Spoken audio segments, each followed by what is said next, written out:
பணம் உங்க கையில எப்பயுமே இருந்துகிட்டே இருக்கணுமா? அப்ப இத செஞ்சு பாருங்க.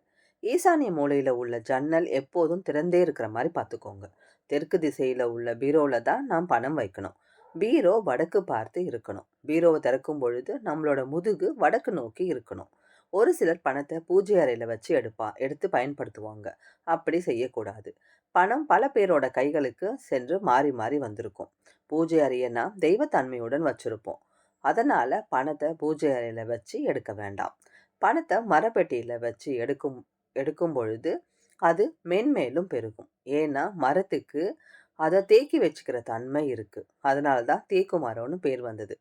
உறுதியான நிலைத்தன்மை நம்முடைய பணத்தை நிரந்தரமா தங்க வைக்கும். உங்களுக்கு வருகின்ற பணத்த சிகப்பு நிற துணியில சுத்தி மரப்பெட்டியில வச்சு எடுக்கும் பொழுது, பணம் பல மடங்கா பெருகும். பணப்பெட்டியை வாசனையா இருக்கிற மாரி பார்த்துக்கோங்க. பீரோல சிறிது பச்சை கற்பூரத்த போட்டு வைங்க. பணம், நகை இருக்கும் இடத்துல மயிலிறக வச்சீங்கன்னா, செல்வம் சேரும். தங்கம் வீட்டில் தங்கும். இந்த பதிவு உங்களுக்கு பிடிச்சிருக்கும்னு நினைக்கிறேன். பிடிச்சிருந்ததுன்னா லைக் பண்ணுங்க. அப்படியே ஷேர் பண்ண மறந்துடாதீங்க. Thank you.